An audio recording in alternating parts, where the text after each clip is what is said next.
পটুয়াখালীর ১,২৩৫টি প্রাথমিক বিদ্যালয়ে রবিবার ৫,৭৩৩ জন শিক্ষক শ্রেণীকক্ষে না গিয়ে অফিস কক্ষে অবস্থান নিয়েছেন। এর ফলে প্রায় ১,৮৮,০০০ শিক্ষার্থীর নিয়মিত পাঠদান কার্যক্রম ব্যাহত হয়েছে।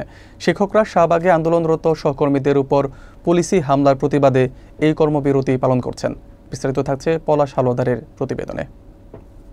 পটুয়াখালী জেলায় প্রাথমিক বিদ্যালয়ের সহকারী শিক্ষকরা রবিবার সকাল থেকে পূর্ণ দিবস কর্মবিরতি পালন করেছেন। জেলার ১,২৩৫টি বিদ্যালয়ে মোট ৫,৭৩৩ জন শিক্ষক শ্রেণীকক্ষে না গিয়ে অফিস কক্ষে অবস্থান নিয়েছেন, যার কারণে প্রায় ১,৮৮,১৮০ শিক্ষার্থীর নিয়মিত পাঠদান ব্যাহত হয়েছে। ক্লাস না হওয়ায় সকাল থেকে স্কুলে উপস্থিত অধিকাংশ শিক্ষার্থী ফিরে যেতে বাধ্য হয়েছেন। শিক্ষকরা জানান, শাহবাগে আন্দোলনরত শিক্ষকদের উপর পুলিশের হামলার প্রতিবাদে তারা এই কর্মসূচি গ্রহণ করেছেন এবং তাদের দাবিগুলো পূরণ না হওয়া পর্যন্ত কর্মবিরতি অব্যাহত থাকবে। এছাড়াও তারা উল্লেখ করেন যে তৃতীয় দফা দাবি ও দশম গ্রেড সম্পর্কিত সমস্যার সমাধান না হওয়া পর্যন্ত তারা অবস্থান চালিয়ে যাবেন। জেলা ও স্থানীয় বিদ্যালয়ের প্রধান ও অভিভাবকরা বলেন, শিক্ষার্থীরা বাধ্য হয়ে বাড়ি ফিরে যাচ্ছে এবং শিক্ষা ব্যবস্থায় বিরূপ প্রভাব পড়ছে। শিক্ষক মণ্ডলের এই উদ্যোগ তাদের সহকর্মী ও ন্যায্য দাবির প্রতি সংহতি প্রকাশ।